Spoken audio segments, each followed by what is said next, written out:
Que notre Dieu soit loué encore cet après-midi. C'est vrai, c'est Jésus qui a les derniers mots. Peu importe ce que tu vis, peu importe ce que tu traverses, c'est lui seul qui a les derniers mots. Je ne pensais même pas que je pouvais être là cet après-midi dans ce lieu, mais Dieu est grand. Dieu est bon. En venant dans ce lieu, quand on a débuté le culte, le pasteur Eddy a pris ces passages qui dit qu'il est doux et agréable pour des hommes de demeurer ensemble. Et dans ce passage, ça dit ceci, que c'est là où Dieu envoie la vie et la bénédiction. Même si tu étais malade, même si tu avais des problèmes, tu avais des soucis, en venant dans ce lieu, là où des frères et des sœurs sont ensemble, c'est là où Dieu envoie la vie. C'est là où Dieu donne la vie. La Bible dit qu'il donne la vie aux morts. Et la Bible dit ceci, il appelle des choses qui n'existent pas comme si cela existait. C'est notre Dieu. Il n'a pas changé, il est toujours le même, il est vivant, il est présent. Bien-aimés, nous vivons ce temps de la fin de l'année et pendant ces temps, c'est vrai, il y a une chose qui se prépare dans des familles partout. On se prépare de moments de fête. Et pendant ces temps, les gens se préparent à se donner, surtout ici en France, à se donner des cadeaux. Ils se préparent, ils se mettent beaucoup d'argent pour des cadeaux. Qu'est-ce qu'ils vont offrir? Surtout le 25 ou le 31, ils vont offrir des cadeaux à leurs membres de famille. Et ces cadeaux-là qu'ils donnent, après un moment, juste après le 31, le premier, beaucoup de ceux qui recevront les cadeaux, ils vont commencer à les revendre après. Dans des sites internet, ils vendent les cadeaux qu'ils ont reçus. Donc, ils ne vont pas garder ce qu'ils ont reçu comme cadeau. Des fois, ils reçoivent des cadeaux, ils acceptent, mais au fond d'eux, ce n'est pas ce qu'ils veulent au juste. Il y a une chose qui est certaine, celui qui nous a créés, il nous a donné les plus beaux cadeaux. Et ces cadeaux-là, pour quelqu'un qui comprend ce qu'il a reçu de Dieu, il ne peut pas les revendre, il ne peut pas les négliger, il ne peut pas faire quoi que ce soit avec ces cadeaux, il va les garder précieusement. Je me demande, si vous avez quelqu'un qui est malade, il a une maladie dont il dépend d'un organe d'une autre personne. Et des fois, des gens qui attendent le greffe, soit des poumons ou des reins ou des choses comme ça pour vivre, ils attendent ça. Et sans cela, la personne va mourir. Et lorsqu'ils reçoivent, les personnes reçoivent cet organe-là qu'ils attendent, comment est-ce qu'ils réagissent? Ou qu'est-ce qu'ils font de ce que la personne qui leur donne l'organe, qu'est-ce qu'ils font de la personne? La question que je me pose, tu es dans un état où tu as un cas, il te faut un organe. Et tu trouves une personne qui va te donner l'organe, il te donne la vie. Comment tu seras avec cette personne? Tu seras reconnaissant envers la personne. Parce que ta vie dépend de l'organe que la personne te donne. Et là, Dieu a vu notre état. Comment nous étions? C'est vrai, les hommes nous donnent des fois des organes.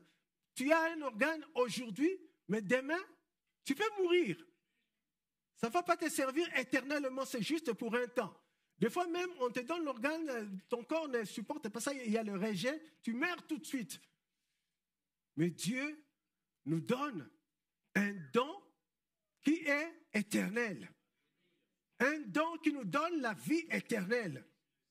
La Bible dit ceci, que nous étions séparés d'avec Dieu à cause du péché que nous avons hérité d'Adam et Ève. Nous étions condamnés à la mort éternelle. Donc notre destinée était la mort éternelle. Mais Dieu, dans son amour, il est venu vers nous. La Bible nous dit dans Jean chapitre 3, à partir du verset 16, si la sœur peut nous afficher Jean chapitre 3, la Bible dit ceci, car Dieu a tant aimé le monde qu'il a donné son Fils unique afin que quiconque croit en lui ne périsse point, mais qu'il ait la vie éternelle. Dieu a donné son Fils à tout le monde, que ce soit le riche, que ce soit le pauvre, à tout le monde. Mais à celui qui croira. C'est question seulement de croire à ce Fils. Et si tu crois, tu as la vie. Si tu ne crois pas, tu es condamné. Son Fils est venu dans ce monde. C'est vrai, nous voyons les gens, ils célèbrent, ils fêtent le 25 décembre comme la venue de notre Seigneur Jésus-Christ. Mais nous savons que le Fils de Dieu a quitté le trône de gloire. Il est venu dans ce monde pour nous sauver. Nous ne savons pas les jours, mais nous savons qu'il est venu et nous croyons en lui. Nous avons confiance en lui, qu'il a été là dans ce monde, il a porté nos péchés, il a pris notre condamnation et il a été à la croix pour nous sauver. Nous sommes appelés à croire à ce Fils. Qui dit croire au Seigneur? Obéir à sa parole, obéir à ses commandements, les suivre, s'abandonner totalement à lui, parce que c'est lui qui est la vérité, c'est lui qui est le chemin, c'est lui qui est la vie. C'est vrai, nous pouvons être dans la présence de Dieu, nous pouvons venir dans sa présence, nous disons que nous le suivons, mais que cela ne soit pas pour nous une routine, une habitude de suivre le Seigneur, mais il faut que nous le suivions de tout notre être, de tout notre corps, de toute notre âme, de toute notre force, parce que c'est lui qui a les derniers mots. C'est lui qui est le pont entre Dieu et les hommes, le médiateur entre Dieu et les hommes. Nous le suivons et c'est lui qui nous conduira vers le Père. C'est un don que Dieu nous a donné. Et ces dons-là, nous ne pouvons pas les bafouer. Nous ne pouvons pas négliger ce que Dieu nous a donné. La Bible dit ceci dans 1 Timothée chapitre 2 verset 4, que ce que Dieu désire, il désire que tous les hommes soient sauvés et qu'ils parviennent à la connaissance de la vérité. Dieu n'a pas voulu la mort d'un pécheur. Et comme Adam et Ève avaient péché, toute leur postérité a hérité le péché d'Adam et Ève, il ne voulait pas leur mort. Mais Dieu a voulu que les hommes soient sauvés. C'est pour cela qu'il nous a donné Jésus. Qu'est-ce que nous faisons de ce Jésus que Dieu nous a donné? Jésus est la réponse à toutes nos questions. Jésus est la solution à tous nos problèmes. Jésus est là, il est celui qui nous soutient. Il est celui qui nous fortifie. Et c'est lui qui a les derniers mots. Dans tout ce que nous vivons, dans toutes nos situations, que ce soit même la maladie, même si les hommes disent c'est fini, c'est Jésus qui a les derniers mots. Job était dans un état où il ne pouvait rien faire, où il avait tout perdu. Sa femme même lui disait, maudit Dieu et meurs. Mais Job, il a dit, je sais que mon Rédempteur s'élèvera le dernier. C'est Jésus qui a les derniers mots. Et c'est lui qui est à la fin de toutes choses. Confions-nous au Seigneur. Bien-aimés, ces temps que nous passons, ces temps que nous vivons, c'est pour réaliser que Dieu nous a aimés, Dieu nous a donné son Fils, Dieu nous a donné Jésus-Christ. Ce n'est pas un temps où j'ai suivi cet après-midi à la télé, on parlait de Noël, on disait que c'est le moment où beaucoup de gens font de folie pendant ce temps de Noël. Mais pour nous qui connaissons la parole de Dieu, nous qui avons la parole de Dieu, c'est le moment de reconnaître que Dieu a envoyé son Fils pour nous, de reconnaître que le Fils de Dieu a tout laissé pour nous, de reconnaître que le Fils de Dieu est venu nous sauver. Ce n'est pas un moment de folie pour nous, mais c'est un moment de reconnaissance à notre Dieu. C'est un moment de consécration davantage à notre Dieu, à celui qui nous a sauvés, à celui qui est venu nous ramasser de la boue des péchés. Réalisons combien il a tout laissé pour nous. Le ciel de gloire, la gloire qu'il avait auprès du Père. Il a revêtu cette chair humaine. Il est venu vers nous. Dans Ésaïe chapitre 7, au verset 14, il est écrit, « C'est pourquoi le Seigneur lui-même vous donnera un signe. Voici, la jeune fille deviendra enceinte. Elle enfantera un fils et elle lui donnera le nom d'Emmanuel. Emmanuel, qui signifie Dieu est avec nous. C'est le signe que Dieu nous a donné, il est avec nous. Si Dieu est avec toi, que peut faire l'ennemi dans ta vie si Dieu est avec toi? Celui qui est plus fort est avec toi, vit dans toi. Que peut faire l'ennemi? La Bible dit même que si Dieu est pour nous, qui sera contre nous? Personne ne sera contre nous. Un signe de Dieu. Dieu lui-même est avec nous. Le Seigneur est présent parmi nous. Le Seigneur est en nous. Et des fois, nous voulons le voir avec nos yeux humains. Mais la Bible dit, le juste vivra par la foi. C'est la foi qui nous tient. C'est la foi qui nous fait vivre. La foi avec Dieu, la foi en Dieu.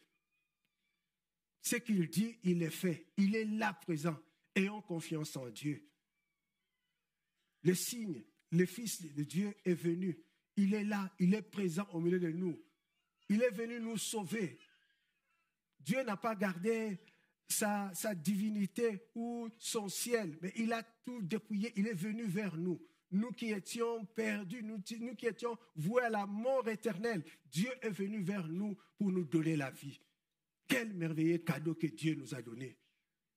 Jésus-Christ.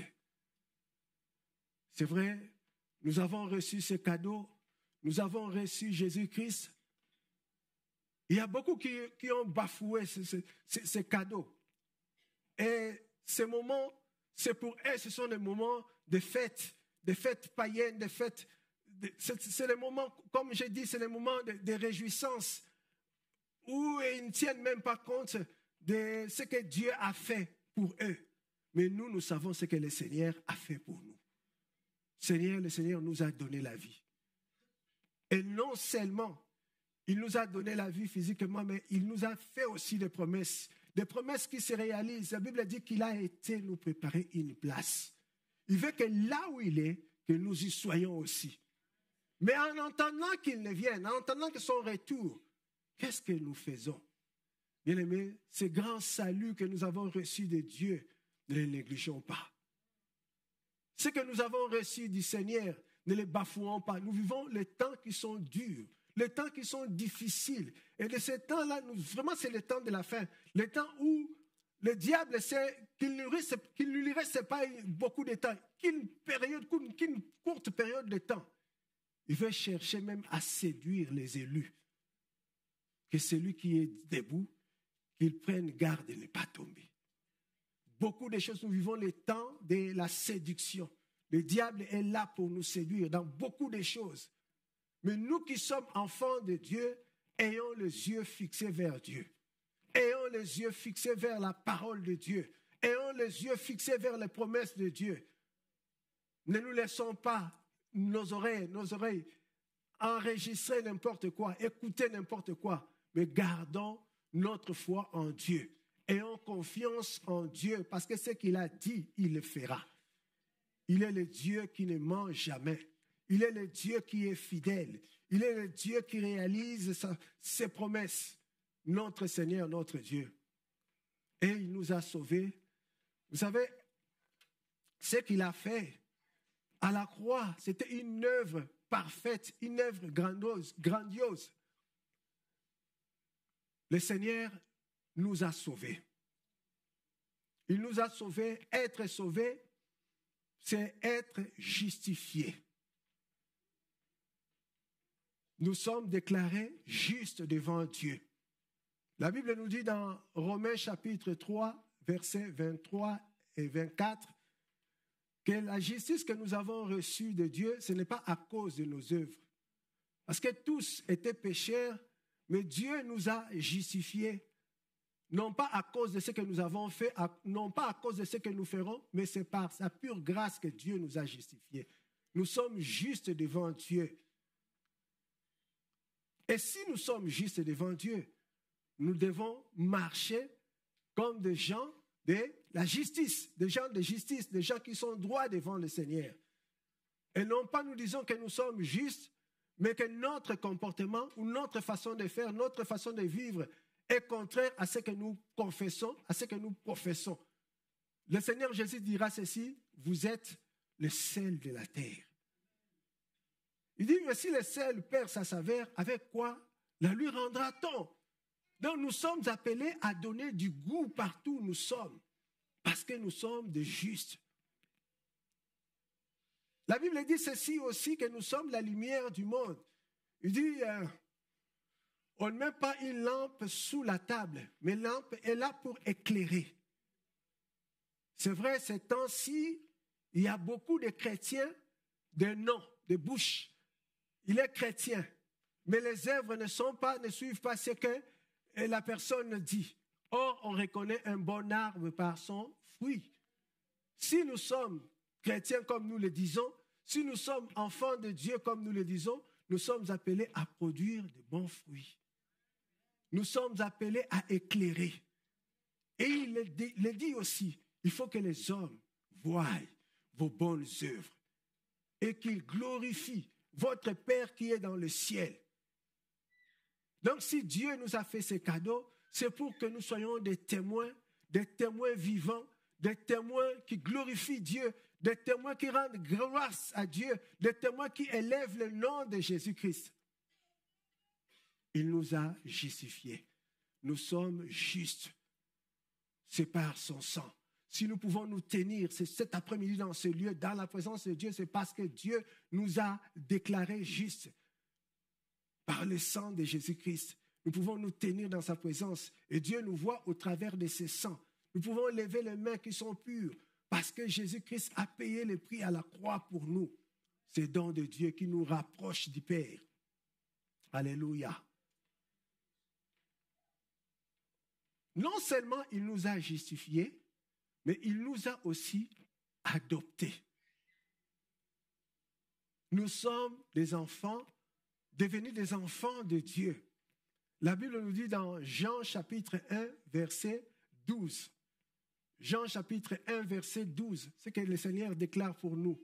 Il dit, mais à tous ceux qui l'ont reçu, à ceux qui croient en son nom, elle a donné le pouvoir de devenir enfants de Dieu, lesquels sont nés, continue ma sœur, non du sang, ni de la volonté de la chair, ni de la volonté de l'homme, mais de Dieu.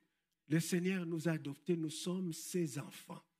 Quelle grâce d'être appelés enfants de Dieu, appartenir dans la famille de Dieu. Nous sommes des co-héritiers de Christ, enfants de Dieu. Toi et moi, nous appartenons dans la famille du Père, dans la famille de Dieu. Quelle grâce! Nous étions loin. Nous étions voués vraiment à la mort éternelle. Mais Dieu a fait de nous ses enfants. Nous sommes devenus enfants de Dieu. Et nous devons rendre grâce à notre Père. Nous devons bénir notre Dieu qui nous a aimés. Nous devons élever notre Dieu qui nous a aimés. Non seulement il nous a adoptés, mais en lui, nous sommes nés de nouveau. Il nous a sauvés et nous sommes nés de nouveau. Nous ne sommes plus ce que nous étions autrefois. Nous sommes appelés à marcher en nouveauté de vie. Parce que nous ne sommes plus ce que nous étions hier. La Bible dit, si quelqu'un est en Christ, il est devenu une nouvelle créature. Les choses anciennes sont passées. Voici, toutes choses sont devenues nouvelles. Parce que Jésus nous a régénérés. Jésus est là, Jésus est vivant, il nous conduit. Par son esprit, laissons-nous conduire par Jésus-Christ. Laissons-nous diriger par le Seigneur. Laissons-nous diriger par le Saint-Esprit. Que le monde ne nous trouble pas. Que le monde ne nous embrouille pas. Mais nous avons notre yeux fixé vers le Seigneur. Et nous attendons son retour. Nous savons qu'il viendra. Il viendra nous chercher. Alors pendant ces temps, bien-aimés, gardons notre foi en Dieu. Gardons notre foi en Dieu. Persévérons dans cette voie que nous avons choisi de suivre. Bientôt, très bientôt, Jésus-Christ sera là. Il était né. Il est parti vers le Père. Mais bientôt, il va revenir. Il viendra nous prendre. Mais s'il nous a sauvés, c'est pour que nous soyons mis à part. Mis à part pour Dieu. Quelqu'un qui est mis à part, c'est quelqu'un qui ne vit pas comme les autres. C'est-à-dire, si les autres vont à gauche, tu sais que là où ils vont, ce n'est pas bien, ce n'est pas biblique. Non, moi, je suis enfant de Dieu, je ne vais pas faire ce qu'ils font. Mais je vais faire autre chose. Je vais me garder pour mon Dieu, pur pour mon Dieu. Il y a le prix à payer. Je ne dois pas me laisser emporter par quoi que ce soit, par tout vent de doctrine, par tout ce qui se passe, me laisser non conduire. Non, mais je vais laisser Dieu me diriger. Je vais laisser Dieu me conduire. Je vais laisser Dieu faire de moi ce qu'il veut. Vous savez, pendant la semaine, j'avais une grippe pas possible. Je ne faisais que dormir, tousser, les rhumes qui coulaient. Je me dis, mais je vais me tenir comment dimanche devant le peuple de Dieu? À tout moment, il faut que j'ai le mouchoir. Ça coule comme de l'eau. Mais Dieu est Dieu, bien-aimé. Pendant que je suis là, je n'ai même pas sorti mon mouchoir pour essuyer les narines. Et pendant ce temps-là qu'on priait ici, je me disais, mais là, je vais tomber. Mais là, je me sens en forme. Oh, Dieu est grand. Dieu est grand, il guérit, bien-aimé. Et c'est pour cela, sa parole nous dit de vivre par la foi. Crois. Même quand ça ne va pas, tu crois que Jésus est là, il va faire. Va par la foi. Il va faire de grandes choses. Je ne pensais même pas, si je parle fort, j'ai mal aux côtes, j'ai tousse. Toute la semaine, je dis, mais Seigneur, c'est quoi ça? Hein? Mes enfants qui me disent, papa, il y a le Covid qui est là, tu n'as pas attrapé ça, tu vas nous ramener encore le Covid ici. Et dans les trains, quand je partais au train, tout le monde toussait. J'ai dit, mais c'est dimanche, moi je vais prêcher. Le pasteur m'a appelé hier. Il m'a dit que tu sais que c'est toi. Moi, j'ai dit, mais pasteur, tu ne peux pas me remplacer? Il a dit, non, vas-y. Vas-y, tu vas prendre. Je dis, oh. Moi, quand il m'a appelé, j'ai dit que bon, il va me dire si tu ne peux pas, comme ça, moi, je suis là. Et il a dit, non, vas-y. Et j'ai obéi. J'ai dit, Seigneur, je ne veux être qu'un instrument entre tes mains. C'est ton peuple. C'est pour ce peuple que toi, tu as quitté ton trône. C'est pour ce peuple que toi, tu as versé ton sang. Nourris ton peuple, parle à ton peuple. Les temps sont durs. Bien-aimés, gardons notre foi en Dieu. Accrochons-nous au Seigneur. Ne lâchons pas le Seigneur. Je pense à... C'est Jacob qui disait quand il luttait avec l'ange, il a dit, mais je ne te lâcherai pas, il faut que tu me bénisses. Il a lutté avec l'ange jusqu'au matin et il était béni. Et la Bible dit, il ne s'appelait plus Jacob, son nom a été transformé en Israël. Bien-aimés, nous devons avoir en nous cet esprit-là d'attachement au Seigneur. Peu importe, nous n'allons pas lâcher le Seigneur, mais nous allons nous accrocher à ce Dieu. C'est lui seul qui nous donne la vie. C'est lui seul qui sait changer nos situations. C'est lui seul qui sait ce qui est bon pour nous. Un cadeau qu'on ne peut pas bafouer. Un cadeau qu'on ne peut pas négliger. Le salut que nous avons reçu de Dieu, nous ne devons pas le négliger, bien-aimés. Parce qu'il est Dieu, il nous aime. Hébreux 10, 10 nous dit ceci.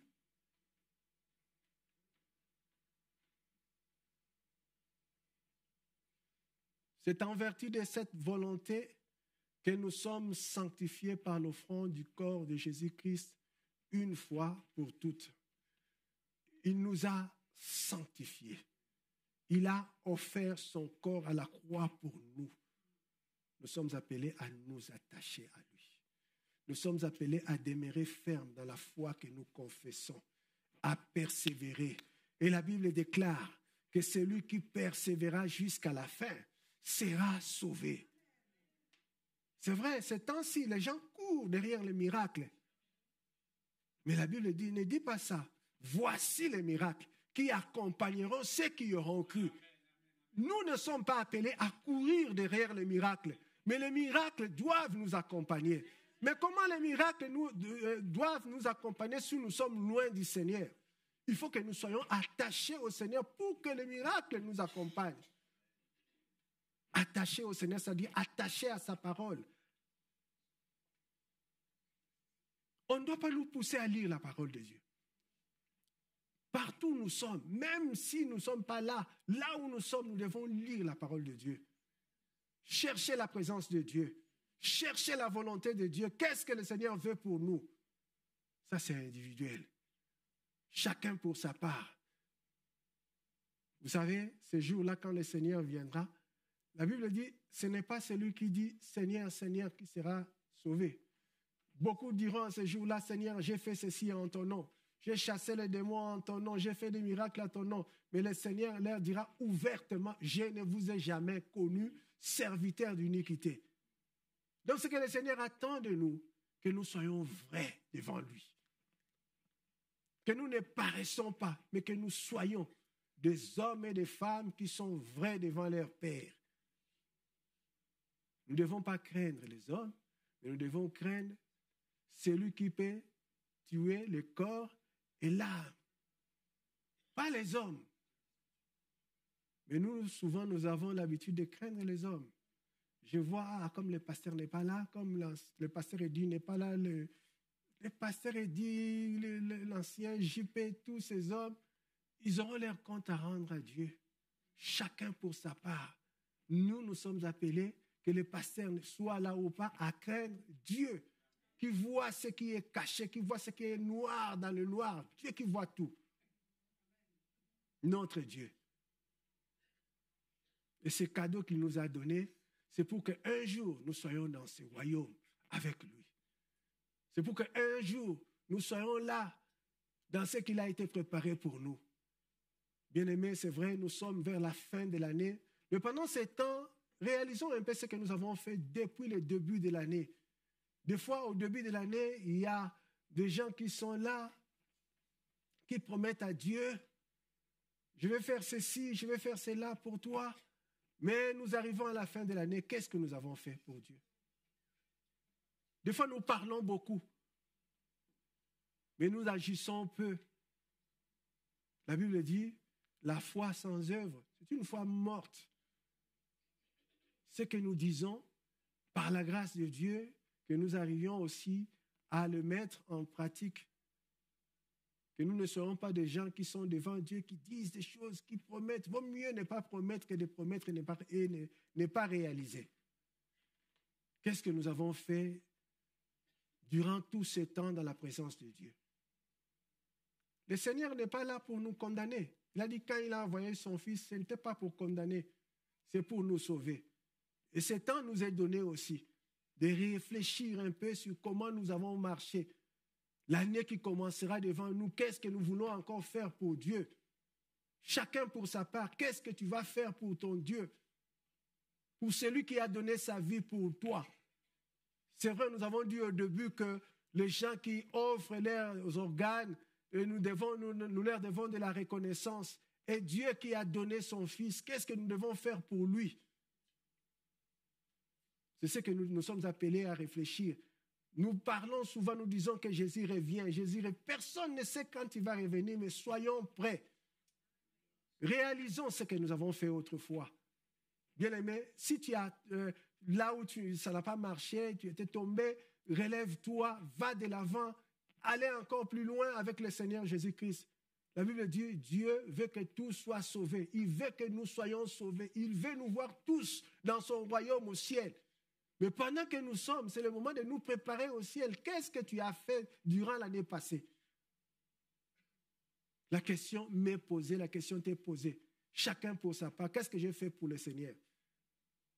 C'est vrai, je peux dire que j'ai fait des choses que les hommes ont vues, mais réellement au fond de moi, Dieu sait ce qu'il attendait de moi. Est-ce que je l'ai fait ou pas? Réalisons que le Seigneur nous a fait ce signe. Il est avec nous. Il est là présent. Présent non seulement pour nous bénir, mais pour nous conduire aussi dans la bonne voie. Pour nous diriger aussi. pour nous fortifier aussi. Et s'il faut châtier, il est là, c'est notre Père. Ce qu'il nous veut, c'est du bien. Dieu nous veut du bien. C'est un Dieu de bonté, il nous veut du bien. Alléluia.